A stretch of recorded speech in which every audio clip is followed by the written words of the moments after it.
Muy bien, hermanos, pueden tomar asiento, por favor. Los niños pueden pasar ya a sus clases, que lo están deseando hace una hora, no paran, normal.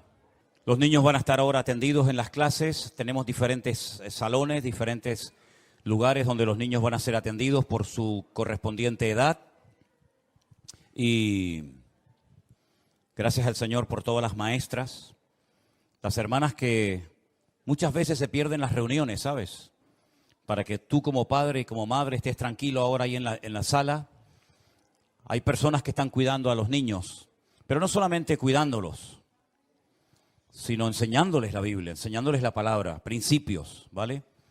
Que es tan importante, sobre todo en estos tiempos locos en los cuales vivimos, ¿no? Donde el mundo está al revés, como dicen algunos, ¿verdad? Lo vemos en el clima, donde antes llovía, ahora hay desierto total. Donde antes era desierto, ahora llueve y nieva. Bueno, lo natural, yo siempre he dicho que es un reflejo de cómo está el mundo espiritualmente hablando. El mundo también está al revés. Antes lo que era malo, ahora es bueno y es popular. Y como dijo una persona a lo largo de la historia, no todo lo popular siempre es bueno, ni todo lo bueno es popular muchas veces. Nosotros no nos movemos por lo que le agrada a la gente. Detrás de nuestras vidas hay principios, detrás de nuestras vidas hay valores que lamentablemente ya se enseñan poco o casi nada en las escuelas. Ya los maestros prácticamente en las escuelas han perdido aquella autoridad que tenían, ¿verdad? De corregirnos, no solamente de enseñarnos, sino a veces de castigarnos, incluso, ¿no? De ponernos de cara a la pared, de no dejarnos salir al recreo. Y todo aquello, aunque no lo entendíamos en su momento, todo aquello fue necesario, ¿sabes? Lamentablemente hoy en día parece que la disciplina es la asignatura pendiente de la sociedad. Nadie quiere obedecer a nadie, todos quieren opinar, todos quieren hablar, nadie se quiere sujetar a nadie. Los hijos ya hoy en día le dicen a los padres lo que tienen que hacer. Cuando los niños pequeños hablan, los mayores se callan. Y podríamos hacer una lista inmensa, ¿verdad? De cómo la vida ha ido cambiando y cambiando, pero yo creo que en algunos aspectos a peor. Dijo Albert Einstein en una ocasión que cuando la tecnología supera a la humanidad, mal le va al mundo. Y lo dijo hace muchísimo tiempo. Imagínense si ese hombre, si ese genio viviera hoy en día, ¿no? Y viera cómo los hijos, los jóvenes, los niños, los nietos muchas veces están dominados por las maquinitas. No tienen comunión, no tienen relación con nadie, no ves a niños jugando en las plazas, en las calles como antaño, ¿verdad? Sino que los ves muchas veces encerrados, no solamente en sus casas, sino incluso encerrados en sí mismos, ¿verdad? Solamente jugando a distancia y pegando tiros por aquí y por allá virtualmente, pero lamentablemente vivimos en un mundo muy complicado, sobre todo para los que tienen niños pequeños hoy en día. Que el Señor os dé sabiduría, ¿eh? Yo, gracias a Dios, ya mis hijas están grandes y bueno, ya son mayores de edad, pero los que tenéis niños pequeños y los tienen que mandar al colegio y meterlos ahí toda una mañana o todo un día, ya podéis orar por vuestros hijos, ¿eh? Porque si ustedes piensan que por traer a los niños un día a la semana a la iglesia, ya los niños están sanados y vacunados en contra de toda la basura que están enseñando en las escuelas y de todo el veneno que intentan forzar y meterle a los niños, pues se equivocan, hermanos. La iglesia simplemente es un refuerzo de los principios, de la moral, de todos aquellos valores que ustedes como padres tienen que inculcarle a sus hijos, pero no solamente con palabras, sino con sus acciones y con sus hechos. Que los hijos vean que sus padres viven lo que dicen creer. Que sus padres se aman y se respetan y que no solamente ponen cara de niño bueno y de religiosos en la iglesia, sino que en la casa se respira una atmósfera no contaminada, no tóxica, sino una atmósfera espiritual donde si se tiene que pedir perdón, se pide perdón. Si se tiene que llorar, se llora. Si se tiene que reír, se ríe. Si tenemos que padecer, padecemos todos. Y de esa manera, la casa no solamente es un lugar donde el niño vive y se le da la ropa y la comida, sino es una escuela, es un taller del alma, ¿verdad? Es un taller donde el niño aprende esos valores que yo sé positivamente que hoy en día no los van a aprender ni en la calle y lamentablemente ni siquiera en muchos colegios, aunque sean de pago, aunque sean incluso colegios de alto nivel. Lamentablemente está de moda la desobediencia, está de moda la anarquía, ¿verdad? Ya no hay valores absolutos, todo vale. Yo me siento un niño de 5 años y, bueno, me tienen que entender que yo me siento como un niño de 5 años. El otro se siente como una mujer en un cuerpo de hombre, un hombre en un cuerpo de mujer, y el otro se siente gallina, y el otro se siente pollo, y el otro se siente lo que sea. Entonces, vivimos en un mundo que uno dice, o yo soy un bicho raro que no encajo en ninguna parte, o algo ha pasado que nos hemos dejado arrastrar por la corriente y no hemos sido capaces, ya no digo de mantenernos, sino de nadar en contra de esa corriente que viene cada vez con más fuerza y con más ímpetu, sobre todo contra las familias de todo tipo, ¿no? Así que el Señor nos ayude y orad para que Dios os dé mucha sabiduría para criar a vuestros hijos en el temor de Dios. Amén, hermanos. Bueno, damos la bienvenida a todos los que suelen congregarse en este lugar, los que están siguiendo este culto en directo por las redes, los que están por primera vez. Nos alegra mucho ver a Domingo otra vez, este gran amigo y hermano nuestro en Cristo, Canarión. Enhorabuena, enhorabuena. Un aplauso a los canariones. Y viene en esta ocasión acompañado por Adriana, por su esposa, a la cual también le damos un aplauso de mucho cariño. Estamos muy contentos de que estés con nosotros en esta tarde. Dios te bendiga mucho. De verdad, Dios os bendiga grandemente. Creo que la fotografía que ponían cuando se anunciaba el bautismo, creo que era el bautismo de... se me fue el nombre. ¿Quién es esa chica? Esa es tu hija, ¿no? ¿Cómo se llama? Nadie se acuerda. ¿Betania? ¿No es Betania? ¿No es Betania esa? ¿Ah, no? He bautizado a tanta gente que ya no sé ni de quién se trata. Eso creo que fue en Toledo, ¿no? Ah, bueno, está bien. Ya no me cabe más cosas en el disco duro. Ya me empieza a patinar el disco duro. No tengo que resetearme y hacerme con otro disco duro. Vamos a orar un momentito, amados hermanos, y vamos a escuchar la palabra atentamente. Hoy voy a hacer algo que no he hecho en estos últimos 3 años. Lo tengo aquí. Ahora estoy poniendo los dientes largos, ¿no? Digo, ¿qué irá a hacer este hombre esta tarde, no? Señor, te damos muchas gracias por esta oportunidad nueva, este privilegio de poder estar aquí juntos, como hemos leído esta tarde en armonía.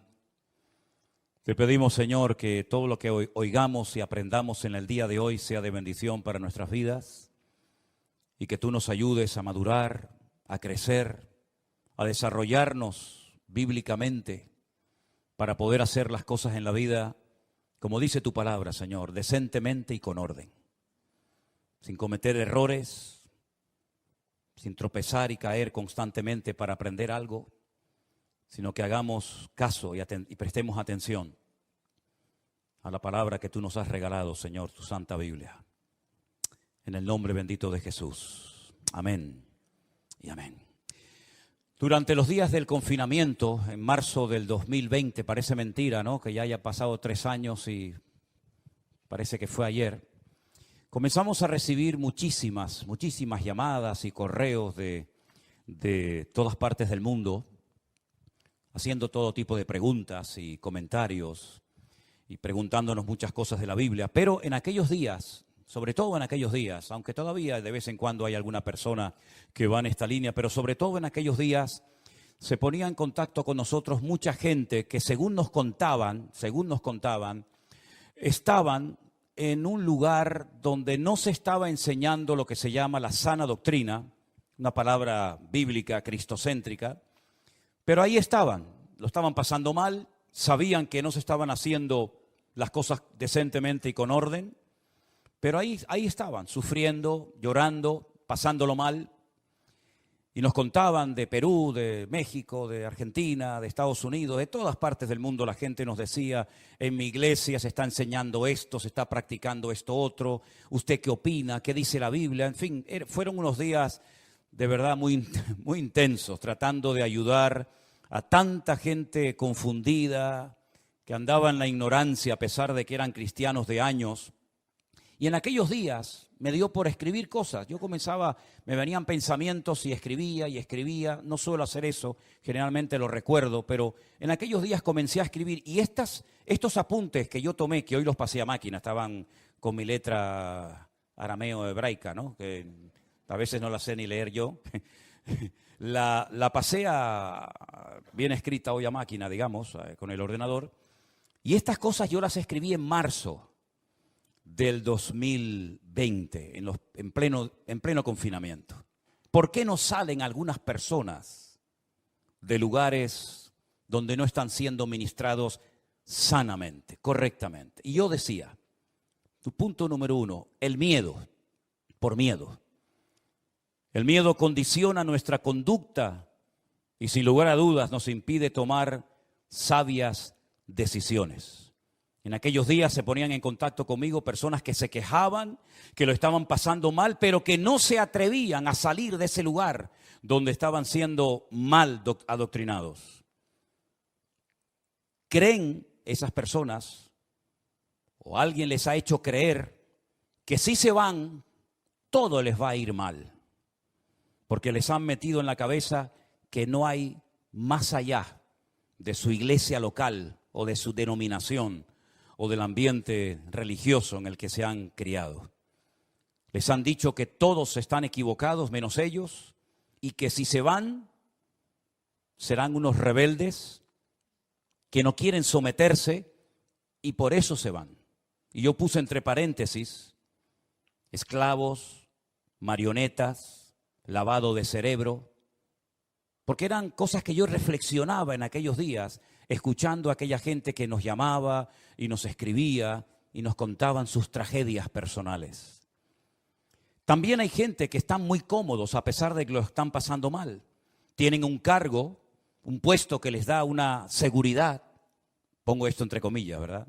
Les da una identidad y son víctimas del sistema. No saben vivir ni disfrutar de la vida sin hacer lo que hacen. Y yo puse en mis apuntes, perdonen si alguien se ofende, pobres desgraciados. Saben lo que tienen que hacer, pero no lo hacen, porque no están dispuestos a pagar el precio y viven una vida de hipocresía. Y cuando escuchamos el testimonio de nuestro hermano Osman, el pastor en Tierra Alta, en Colombia, él dijo, ¿se acuerdan en su testimonio? Viví como un hipócrita durante muchos años para guardar la compostura. Así que tenemos el miedo, la comodidad. En el punto número 3 yo puse en mis apuntes personales, falta de fe.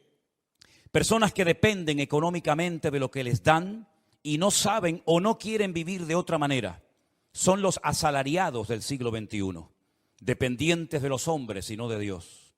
Los que los dominan y controlan sus vidas saben perfectamente que estas personas por un plato de lentejas son capaces de permanecer en el más absoluto silencio y no crear problemas, aunque en el fondo de sus corazones lo estén pasando mal. ¿Están ahí? ¿Siguen ahí?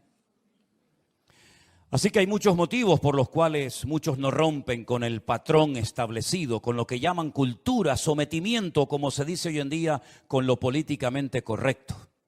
Y el reino de Dios se ha llenado de cobardes, de asalariados, de gentes sin un mínimo de amor propio, y así les va a muchos. Los ves cargados, tristes y hasta en algunos casos amargados y agotados. Han perdido la libertad gloriosa de los hijos de Dios y sin querer o queriendo han hipotecado su presente y su futuro. No pueden decidir por ellos mismos porque siempre hay alguien por encima de ellos que les dicen lo que tienen que hacer o lo que no tienen que hacer. Porque el líder o el ungido se ha convertido en el dueño y el amo de sus vidas. En estas cosas yo reflexionaba en aquel tiempo y entonces pensando en todo esto, ahora viene el mensaje de hoy que lo he titulado ¿Cómo salir de la cárcel? Como voy a predicar en una cárcel en Guatemala dentro de unos días o dentro de unas semanas, no voy a poner nunca el título de este mensaje cuando vaya a predicar, no sea que tenga serios problemas, decir, hoy os voy a predicar de cómo salir de la cárcel. Y me tomen literalmente en vez de la metáfora que quiero explicar y se monte un lío increíble, ¿no? El primer versículo que yo quiero compartir esta tarde con ustedes se encuentra en Gálatas capítulo 5, verso 1. Es un versículo muy conocido que dice así: estad pues firmes en la libertad con que Cristo os hizo libres, y no estéis otra vez sujetos al yugo de la esclavitud. Pablo enfatiza en esta carta que una cosa es vivir en libertad y otra cosa es utilizar la libertad como pretexto para pecar. Cristo ha roto todas y cada una de nuestras cadenas para que nunca más volvamos a ser esclavos de nada ni de nadie. Porque la libertad que tenemos no es producto de nuestra sabiduría, de los años que tenemos, sino es producto de una obra perfecta que llevó a Cristo nada más y nada menos que a una cruz para morir por nosotros, para que nosotros viviéramos en libertad todos los días de nuestra vida y no fuéramos unos esclavos, repito, de nada ni de nadie. ¿Cuántos dicen amén? Por lo tanto, la libertad que tenemos es producto directo de haber conocido la verdad. Tenemos un texto aquí en el frontal de nuestra plataforma en la iglesia, que ya lo hemos recitado muchas veces. Conoceréis la verdad y la verdad os hará libres. Jesús dijo: yo soy el camino, yo soy la verdad y yo soy la vida. Por consiguiente, hasta que tú no tengas un encuentro, una experiencia con el autor de la libertad, con el autor de la verdad, no serás verdaderamente libre. Tú creerás que eres libre, pero en el fondo, como veíamos el otro día, cuando estudiábamos parte de la carta de Pablo a los romanos, eres un esclavo. Porque la Biblia dice que cuando alguien no puede dejar de hacer algo, sea lo que sea, se convierte en un esclavo de ese algo o de esa persona. Y hay personas que sin darse cuenta viven como esclavos. Esclavos de pasiones, esclavos de miedos, esclavos de temores, esclavos de tantas cosas que podríamos enumerar en esta tarde. Y Cristo precisamente vino a romper todas las ataduras y cadenas espirituales de nuestras vidas, para que podamos vivir en libertad desde que te levantas hasta que te acuestas, sin depender de nada, de nadie, de ninguna sustancia para sentirte un tanto eufórico y ponerte a caminar y a funcionar en la vida. Cristo quiere darte una libertad 100% genuina y real que nada ni nadie te la podrá dar en esta vida. Pero a veces el diablo nos quiere meter en nuestra cabeza miedos y temores. ¿Y saben por qué hay gente que siempre tiene miedo a algo? Porque el que vive mal, el miedo siempre le persigue. Esa es la pura realidad. Si tú no estás alineado 100% con Dios, si tú no vives, como oíamos hace poco un mensaje, en santidad, en orden, en obediencia, sometido a Dios y a su palabra, y no vives bien moralmente, espiritualmente hablando, el miedo siempre te perseguirá a donde quiera que vayas. Cambiarás de país, cambiarás todo lo que quieras, pero hasta que tú no seas capaz de liberarte de todos tus temores y derrotarlos una vez y para siempre, tú nunca serás verdaderamente libre. Si hay temores en tu vida, y tú sabrás si los hay o no, tú no serás verdaderamente libre. Porque el temor esclaviza a la gente. El temor ciega a las personas. El temor te impide tomar sabias decisiones en la vida. Y precisamente una de las razones principales por las que Cristo vino a este mundo es para romper la influencia, la presión del diablo sobre nuestras mentes, sobre nuestras conciencias, sobre nuestras vidas, para que podamos vivir en libertad, porque la persona libre es la persona gozosa y la persona victoriosa en Cristo Jesús, Señor nuestro. ¿Cuántos dicen amén? El Señor vino para deshacer todas las obras del enemigo. Y puedes vivir en libertad, porque esto nos lleva al segundo punto, y el versículo es Romanos 5.1, también otro 5.1. Justificados pues por la fe tenemos paz para con Dios por medio de nuestro Señor Jesucristo. Podemos vivir en libertad y podemos vivir en paz, porque Cristo pagó el precio de nuestros pecados. Saben que en una ocasión, creo que fue en la época de Semana Santa, yo les explicaba que una de las palabras que utilizó el Señor Jesucristo en arameo cuando estaba en la cruz del Calvario muriendo allí en Jerusalén, fue una palabra que se escribía en el documento de deuda.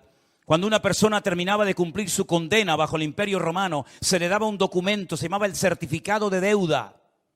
Y se ponía el sello romano, el sello imperial, y se ponía una palabra. De tal manera que esa persona podía demostrarle a cualquier romano que lo detuviera en la calle, cuando fuera a cualquier otra provincia romana o a cualquier parte del mundo, que su deuda había sido pagada y cancelada porque ya había salido libre y en paz de la cárcel. Y eso es lo que hizo Cristo en la cruz cuando murió por nosotros. No hizo, perdón la expresión, una chapuza, una obra inconclusa, incompleta, sino que Él murió verdaderamente para que tú vivas en paz y en libertad todos los días de tu vida. Y no tengas que depender de un saludo, de una llamada, de una visita, de un aplauso, de nada. Sino solamente tú dependes del amor de Dios que mora en tu corazón por la presencia suya en tu vida.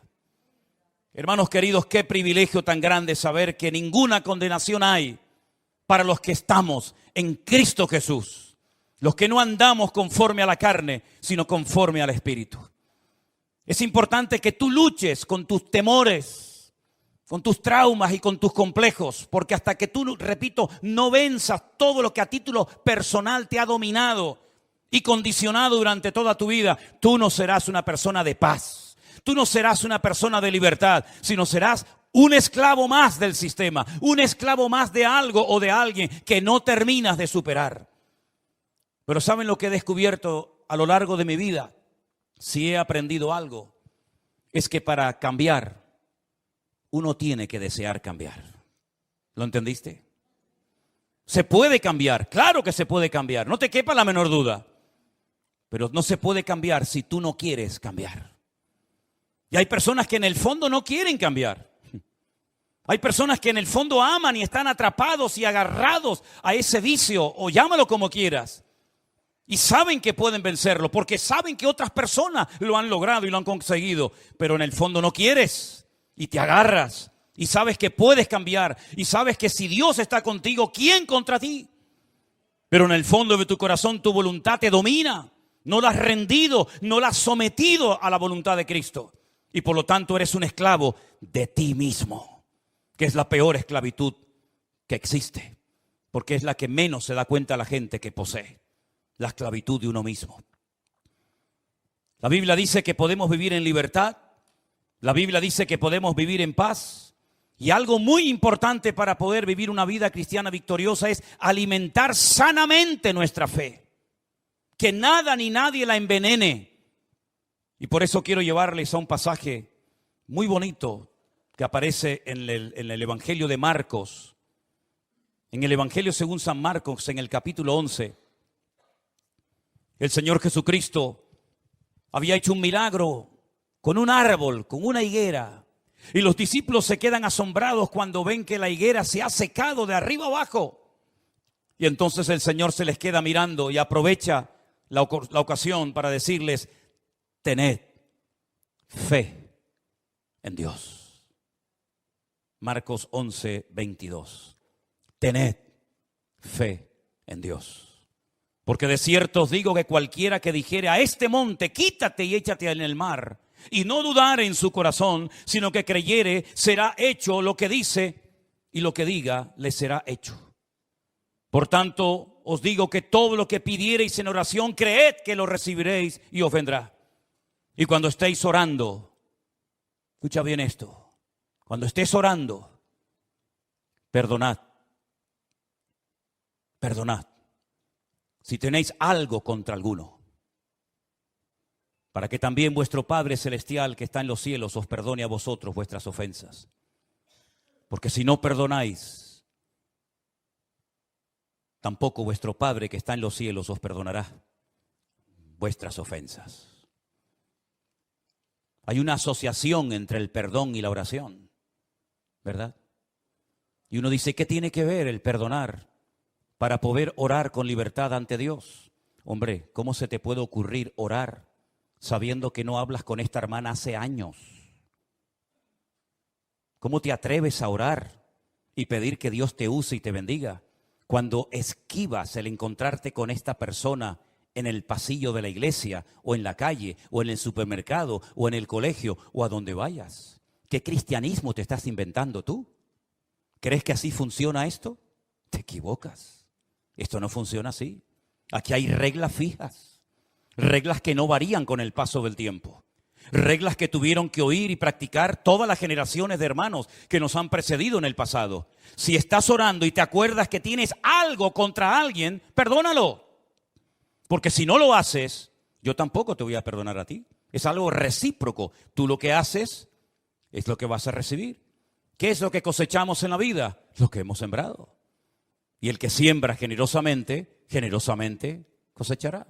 Mas el que siembra corrupción, el que siembra para su propia vida y para su propia carne y su propio ego, de la carne segará corrupción y muerte. Por eso, mis queridos hermanos, no solamente tenemos que mantener nuestra libertad y no perderla por nada ni por nadie, y no perder nuestra paz por nada ni por nadie, sino alimentar adecuadamente nuestra fe. Y la pregunta obvia es, ¿y cómo puedo alimentar correctamente mi fe? Con la palabra de Dios. ¿Con qué limpiará el joven su camino? Preguntaba el salmista, dice, con guardar tu palabra y tus mandamientos. En otras palabras, ¿de qué estás llenando tu vida? ¿De vanidades? ¿De tonterías? ¿O estás llenando tu alma y tu fe con la sana y bendita palabra de Dios, que es la que en un momento puntual puede traer fortaleza y ánimo y renuevo y visión y poder a tu vida?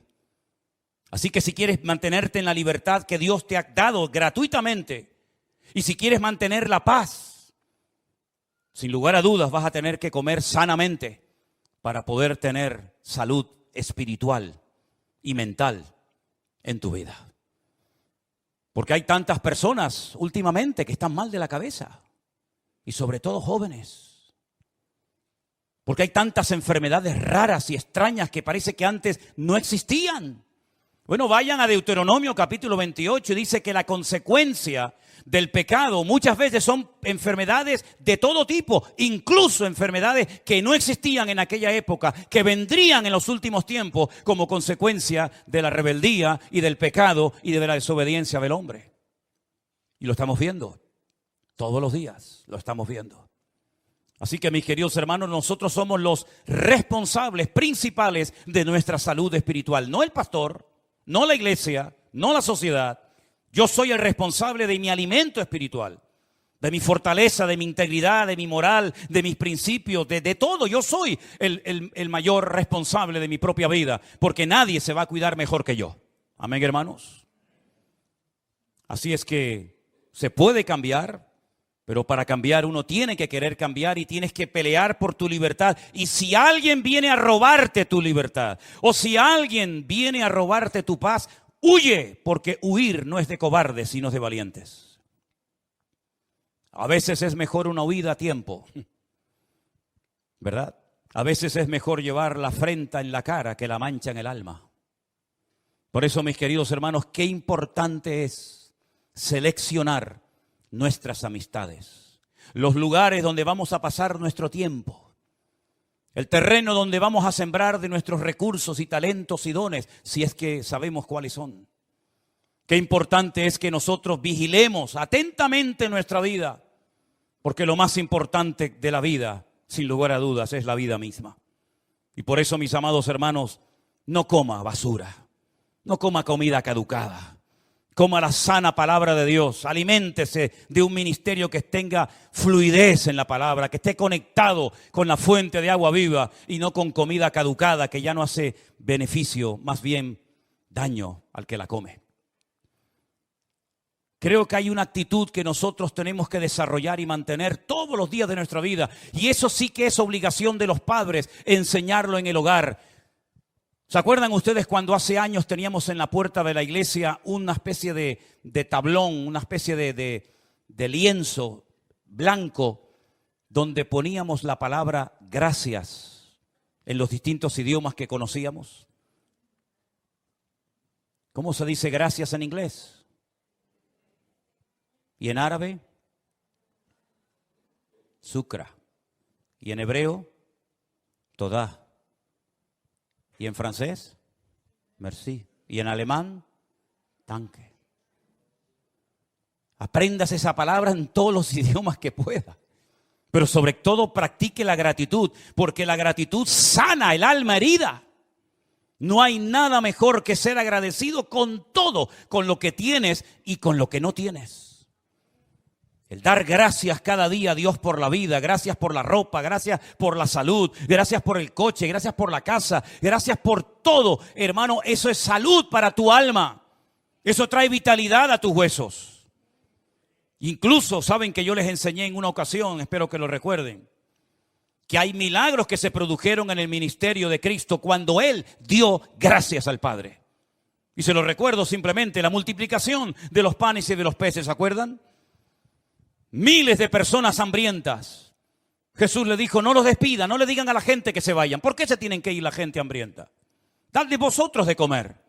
Aprender a solucionar problemas, que para eso yo os he enseñado a trabajar con multitudes. Dadle vosotros de comer. Pero señores, que ni 200 denarios, dicen, bastarían, pues hagan algo. Pero si sois mis discípulos, dad la talla.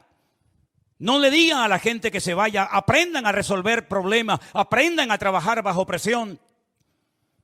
Porque yo...